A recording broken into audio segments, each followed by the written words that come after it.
Magandang tanghali Luzon, Visayas at Mindanao. Narito na ang nagkakaisa at pinakamalawak na pagbabalita.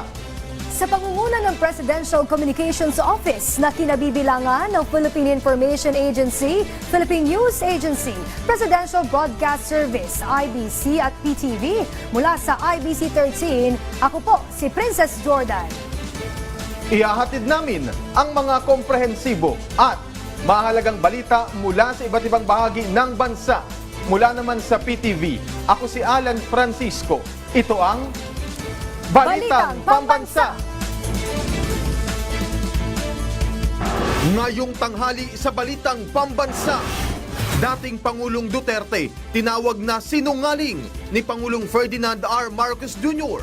DBM, pinabulaanan din ng ulat na inedit at pinunan nila ang mga blankong pahina sa 2025 General Appropriations Act. Ibinibentang mas mataas sa 58 pesos na kada kilo na imported rice, hindi na makikita sa pamilihan sa Metro Manila sa mga susunod na araw. Ayon sa Agriculture Department, mas mataas na maximum SRP pinauubos na lang.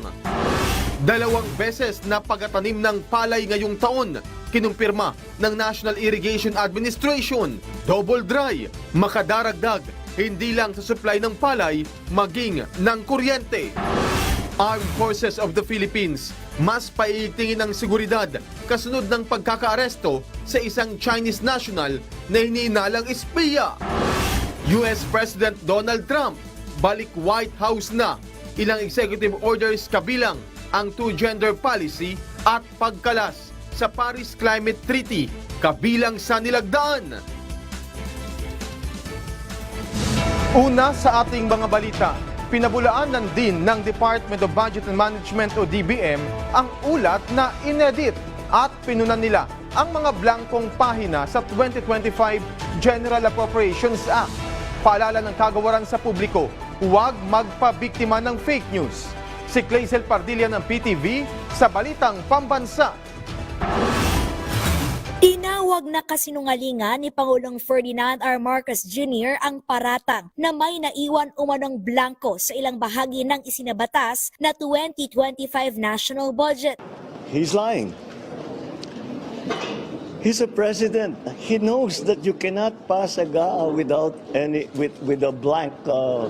He's lying. He's lying because he knows perfectly well that that doesn't ever happen. Kasinungalingan yan. Kamakailan lamang, binatikos ni dating Pangulong Rodrigo Duterte at Davao 3rd District Representative Isidro Ungab ang discrepancy umano sa pambansang pondo na hindi kinumpleto para gawing blankong tseke na maaring punan sa hinaharap. Sa kasaysayan ng buong Pilipinas, hindi pinapayagan na magkaroon ng item ang GAA nang hindi nakalagay kung ano yung project at saka ano yung gastos, ano yung pondo. Hinikaya ni Pangulong Marcos ang publiko na tingnan ang website ng Department of Budget and Management para mapatunayan na kasinungalingan ang ipinalulutang na impormasyon.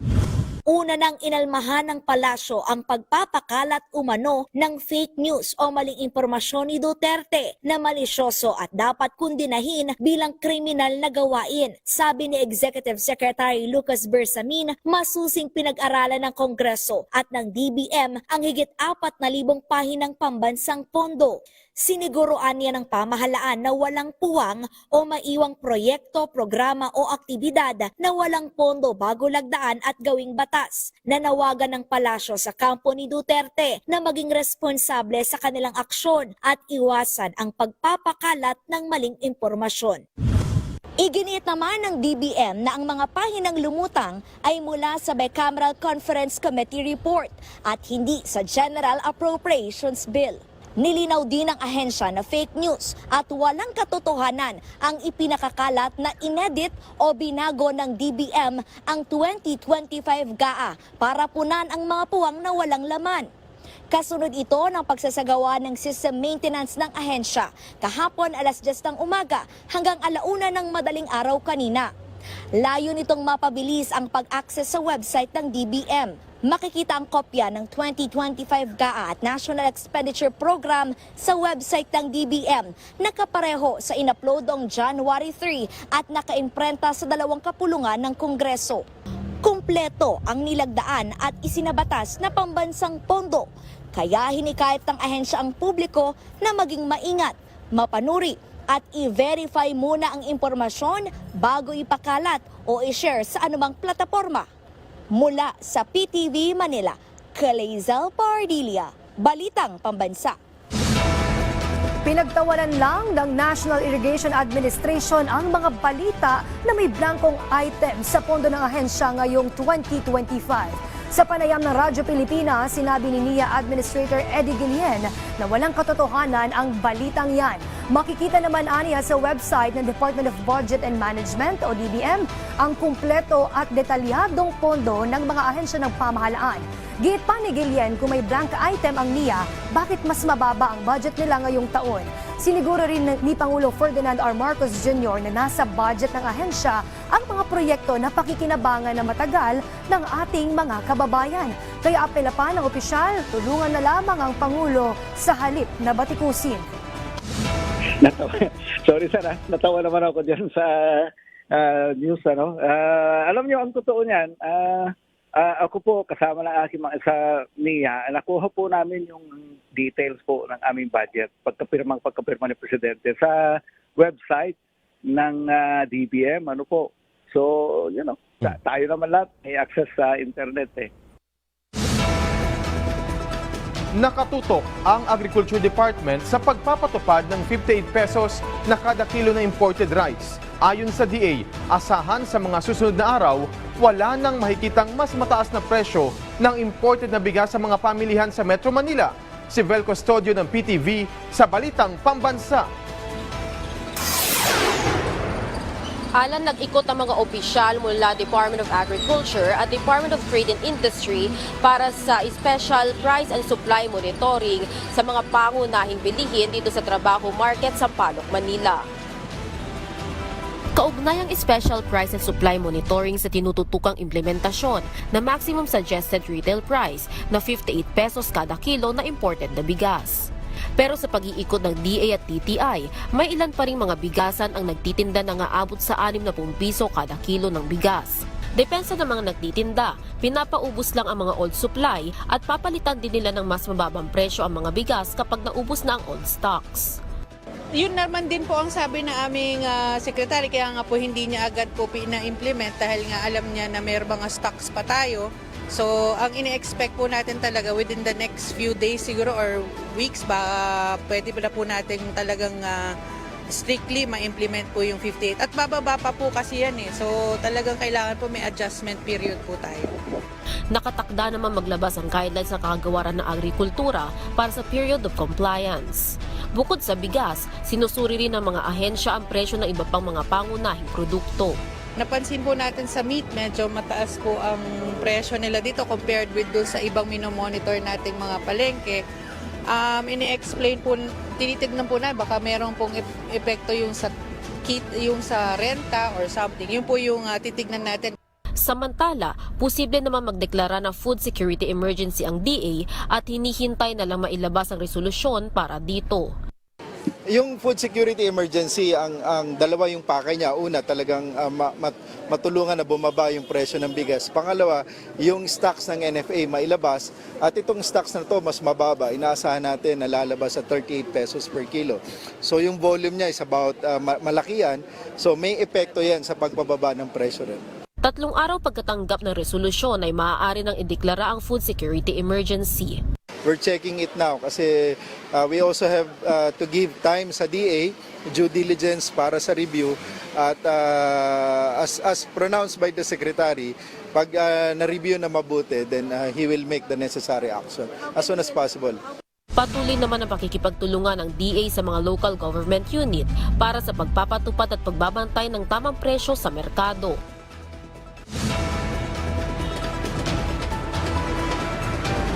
Alan, magbibigay ng hanggang 2 linggong palugit ang Department of Agriculture para ibaba sa maximum suggested retail price na 58 pesos ang imported na bigas bago sila tuluyang maghigpit sa implementasyon nito.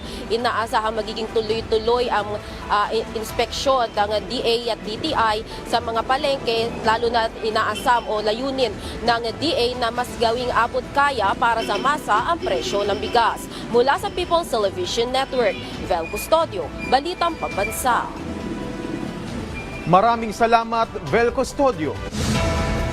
Hindi lang dagdag sa supply ng palay ang magiging pakinabang sa ikinakasang double dry o 2 beses na pagtatanim ng palay sa tag-init. Makatutulong din ito para madagdagan ng supply ng kuryente. Si Keith De La Cruz, pilote ng Radyo Pilipinas, para sa Balitang Pambansa. Paglilipat ng cropping calendar o pagtatanim sa tag-init. Ito ang isa sa mga nakikitang solusyon ng National Irrigation Administration o NIA para mapataas ang produksyon ng bigas sa bansa ngayong taon. Sa panayam ng Radyo Pilipinas, sinabi ni NIA Administrator Eddie Guillen na nakahikayat sila ng mga magsasaka ng palay na tumulong sa kanila para maisakatuparan ang naturang programa. Alam namin sa NIA na ang isang magic solution dito ay yung pag-increase ng ating cropping intensity. Ito po yung paglipat natin ng cropping calendar dito po sa dry season. So, nakakonvince po tayo ng mga farmers natin ng around 350,000 hectares. Pagmamalaki ng NIA, aabot sa 1.5 hanggang 2 milyong metriko tonelada ang madadagdag sa supply ng palay dahil sa double dry. At dahil tag-init magtatanim ang mga magsasaka, tiniyak ni Guillen na patuloy na tutulong ang NIA sa pamamagitan ng irigasyon. Hindi lang anya kasi madadagdagan ang produksyon ng bigas sa bansa, kundi maging supply ng kuryente. Mag-double dry tayo ng para sa summer crop. O ito yung para sa April, May, June, July na crop. Ibig sabihin po niyan, tuloy ang release ng tubig ng NIA sa malalaking dams natin. Makakatulong po yon sa dagdag po na supply natin ng kuryente. Samantala, tiniyak ng NIA na magtutuloy-tuloy at mas palalawakin pa nila ang contract farming program para mas maraming Pilipino ang makinabang sa murang bigas ng pamahalaan. Mula sa Radyo Pilipinas News, Kay De La Cruz Pilotin, para sa Balitang Pambansa. Maayos lang nailuluwas ng mga magsasaka ang kanilang mga produkto sa mga pamilihan. Matapos mapasemento ng Department of Public Works and Highways ang farm-to-market road sa Sitio Bangad, Barangay Santo Domingo sa bayan ng Orion, lalawigan ng Bataan. Ang 122.6 meters na sementadong kalye ay sagot sa matagal ng problema ng mga residente sa maputik na daan tuwing panahon ng tag-ulan. Ayon kay OIC Assistant District Engineer Lorenzo Pagtalunan, malaking tulong ang sementadong daan upang mabawasan ang gastusin ng mga magsasaka sa pagbiyahe ng kanilang mga paninda. Ang 14.47 million pesos na daan ay ginawa sa tulong ng Department of Agriculture bilang suporta sa kabuhayan ng mga magsasaka sa bayan ng Orion. Muling ginaranti ni Pangulong Ferdinand R. Marcos Jr. na magpapatuloy at mas pag-iibayuhin pa ang serbisyo ng PhilHealth. Binigyang diin ng Pangulo na hindi na issue kung may subsidy o walang subsidy ang PhilHealth dahil tuloy-tuloy ang ginagawa nilang pagpaparami ng serbisyong ibinibigay ng ahensya. Tiniyak ng Pangulo na mas malaking insurance claim ang sinusulong nilang maibigay ng PhilHealth ngayong 2025. At ito ang guarantee ko. Napakasimple lang ang guarantee ko. Kahit may subsidy, kahit walang subsidy, kahit anong contribution, all of these issues, hindi mababawasan ang serbisyo ng PhilHealth. Hindi mababawasan ang bayad ng PhilHealth sa insurance claim. In fact, baliktad. Padadamihin pa namin ang serbisyong ibibigay ng PhilHealth, palalakihin pa namin ang pagbayad sa insurance claims. So, I would like to just assure everybody, huwag niyong inaalala na mababawasan ang serbisyo kahit na kanino, para sa senior, para sa mga hirap, para sa middle class. Walang mababawasan kahit isang kusing. Quite the opposite. Dadagdagan natin yan in 2025, mas dadami pa ang magiging serbisyo na ibinibigay ng PhilHealth, mas lalaki pa ang magiging payment na ibibigay sa insurance claim. Kaya huwag po kayong mag-aalala, walang mawawala sa serbisyo ng PhilHealth. Mas pinapaganda pa nga namin ang pagpatakbo ng PhilHealth para mas marami pang maibibigay sa taong bayan. Ang Bureau of Internal Revenue naman nakapagsampa ng kaso noong isang taon na abot sa 1.7 billion pesos na tax liabilities. Nakatutok din ang ahensya sa mga kasong ghost receipts. Si Alvin Baltazar ng Radyo Pilipinas sa Balitang Pambansa. Umabot sa 1.7 billion pesos na tax liabilities ang naidulog sa korte ng Bureau of Internal Revenue noong isang taon. Ayon kay BIR Commissioner Romeo Lumagi Jr., malalaking kumpanya ang nasampahan nila ng reklamo sa Department of Justice, ganon din sa korte na konektado sa cigarette at vape industry. Ang hakbangin legal ani Lumagi ay kaugnay na rin ang kanilang maigting na kampanya kontra tax evaders na kanilang ginawa sa pamamagitan ng pagsasagawa ng enforcement activities gaya ng raid. Ang mga naasuntong malalaking kumpanya, sabi ni Lumagi, ay napatunayang walang intensyon talagang magbayad ng tamang buwis. Based sa na-file na natin ng 2024 ay mahigit 1 billion, mga around 1.7 billion ang estimated tax liabilities na nandito na nakasuhan na natin. Pero yung ibang nasampahan natin pending sa DOJ, pero meron na rin na nasampahan sa korte. Isa din ayon sa BIR chief na kanilang tinututukan ay ang ghost receipts o mga peking resibo na isaan ang dahilan para mawala ang malakisan ng koleksyon ng gobyerno. Hindi lamang ani Lumagi ang mga bumibili ng peking resibo ang kanilang naisama sa asunto, kundi pati na din ang mga nagtitinda ng ghost receipts. Pati ang mga accountant na kasama sa illegal na gawain, sabi ng BIR chief, ay idinamay din nilang masampahan ng kaso gayong hindi anya magagawa ito ng mga may sabit na kumpanya kung walang partisipasyon ng mga ito. Pagtiyak ni Lumagi, may lalabas pang mga kaso laban sa mga malalaking kumpanya na bumibili ng mga peking resibo. Naasahan ko na sa susunod na mga linggo ay may lalabas pang mga kaso laban sa mga malalaking kumpanya ng bumibili ng mga peking resibo. Kung pag-uusapan naman ay target collection ng ahensya noong isang taon na 2.848 trillion pesos noong 2024, tiyak anyang nalampasan na nila ito. Patuloy ani Lumagi kasi ang ginagawa nilang pagre-reconcile sa mga datos at makukuha nila ang pinal na figure sa unang linggo ng Pebrero. Sa bilang nila sa kasalukuyan ay nasa 2.86 trillion pesos na ang kanilang nakokolekta para sa 2024. Subalit, ito'y tataas pa gayong may ilang araw pa para matapos ang pagbibilang ng kabuang halaga ng nakolektang buwis noong isang taon. Para sa Balitang Pambansa, Alvin Baltazar ng Radyo Pilipinas. Alinsunod sa direktiba ni Pangulong Ferdinand R. Marcos Jr., inaprubahan na ni Department of Budget and Management Secretary Amenah Pangandaman ang release ng higit 30 billion pesos na pondo para matulungan niya ng regular na pensyon ng mga military at uniformed personnel o MUP para sa unang quarter ng 2025. Ayon kay Secretary Pangandaman, ang mga pensyon ay isang mahalagang ayuda para sa mga retiradong MUP at kanilang mga pamilya. Kaya't mabilis nilang pinirmahan ang release ng pondo matapos makumpleto ang mga kinakailangang dokumento. Ang higit 30.4 billion pesos ay kukunin mula sa Pension and Gratuity Fund na nakasaad sa Republic Act No. 12116 o ang Fiscal Year 2025 General Appropriations Act. Ikinagulat naman ni Pangulong Ferdinand R. Marcos Jr. ang nilalaman ng Senate Bill No. 1979 o Anti-Adolescent Pregnancy Bill. Bagamat mahalagaan niya ang pagtuturo ng reproductive health, panganib ng maagang pagbubuntis at human immunodeficiency virus sa mga kabataan, hindi sang-ayon ng presidente sa ilang bahagi nito. Tulad na lamang ng pagtuturo na mag-masturbate ang mga batang 4 na taong gulang at subukan ang magkakaibang sexualidad. Bilang isang magulang ay nakakasuplamaan niya ang laman ng panukalang batas. Paglapastangan din sa tunay na kahulugan ng sex education at sinigurong hindi maisa sa batas kung ang mga nabanggit ay nilalaman ng panukala.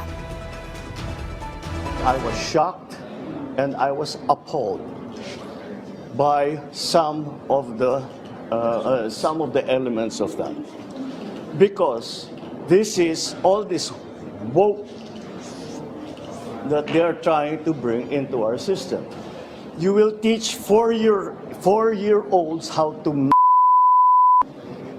that every child has the right to try different sexualities. This is ridiculous. It is abhorrent. It is a travesty of what sexual and sex education should be to the children. What about the parents? Wala na silang karapatan na silang mag-decide kung ano at kailan tuturuan yung bata. And I'm already guaranteeing, hindi pa napasa ito. Pero if this bill is passed in that form, I guarantee all parents, teachers, and children, I will immediately veto it. Hihigpitan na ang seguridad sa bansa matapos maaresto ang isang Chinese national at 2 Pilipinong kasabwat nito sa pag-espiya sa mga kampo at vital installations sa Pilipinas. Si Luisa Erispe sa Balitang Pambansa. Matapos ang pagkakahuli sa isang Chinese national na hinihinalang espiya at kumukuha ng 3D images sa mga EDCA sites, base militar, planta ng kuryente sa bansa at kahit mga LGU offices, ang Armed Forces of the Philippines mas naghigpit na ng kanilang seguridad sa mga kampo. Sabi mismo ni AFP Chief of Staff General Romeo Bronner Jr., ikinaalarma nila na may ganitong gawain ang isang foreign national sa loob ng bansa. So these are all very important information that we believe kapag nagamit po ng military would be very dangerous for us. Inihalin tulad pa nga ng AFP ang galaw ng suspect sa taktika ng isang militar. Kaya sinisiguro nila ngayon na sa iba pang kampo, hindi na makukuhaan pa ng impormasyon. Kami rin, bilang military, once we have a plan to attack a specific installation or facility, dapat alam namin halos lahat. No? Yung topography, entry-exit points, even the configuration ng buildings inside. Sabi naman ng National Bureau of Investigation, mabuti na lang at nahuli na ang Chinese national na hinihinalang ang sangkot sa espionage. Dahil sa inisyal na impormasyon, nakaikot na ito sa Luzon at target namang libutin ang Visayas at Mindanao hanggang matapos ang buong Pilipinas. Meron na ho silang mapa kung saan iikot. In fact, ang plano ho nila pagkatapos nilang maiikot yung buong Luzon, ang next target ho nila yung buong Visayas at Mindanao naman. Sa ngayon, nasa kustodiya pa rin ng NBI ang suspect, kasama ang 2 Pilipino na hinihinalang kasabwat nito. Naisampa na ang reklamo sa Department of Justice at sabi ng kalihim ng hustisya, titiyakin nilang mapaparusahan ito ng batas dahil seguridad ng mga Pilipino ang nakataya rito.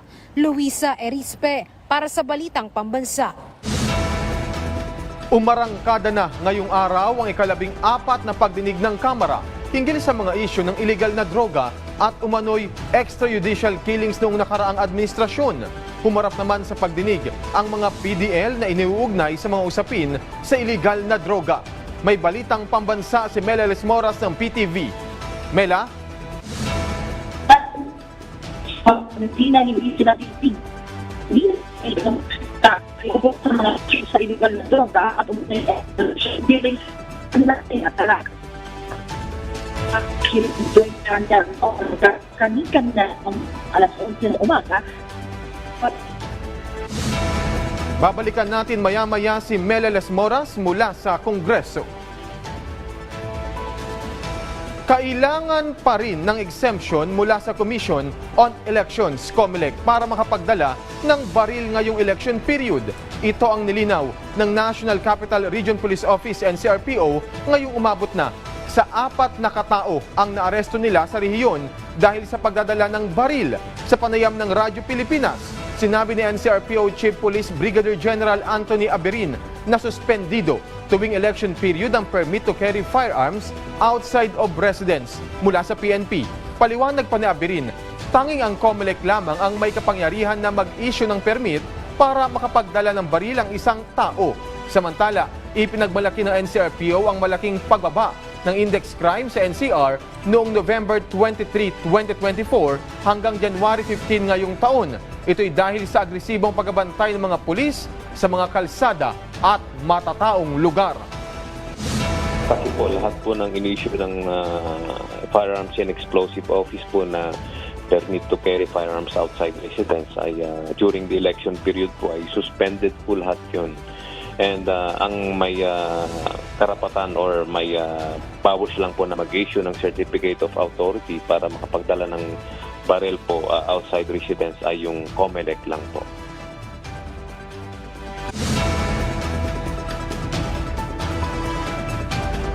Lumakas ang turismo sa La Union dahil sa isinagawang World Surf League sa buwang ito. Si Kathleen Ramones ng BIA La Union para sa Balitang Pambansa.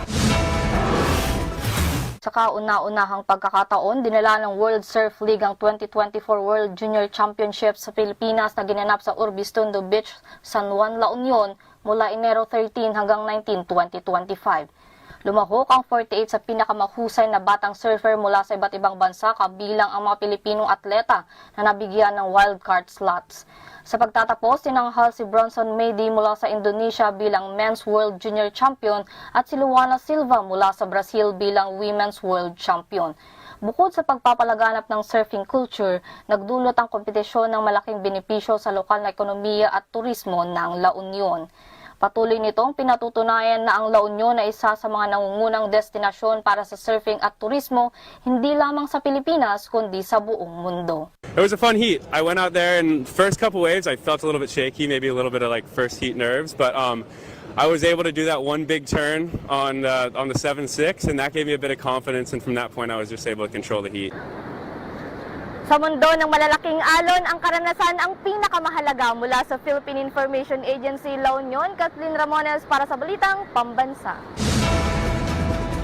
Samantala, abangan po sa programang Bagong Pilipinas Ngayon ang panayam kay Administrator Eduardo Guillen ng National Irrigation Administration NIA.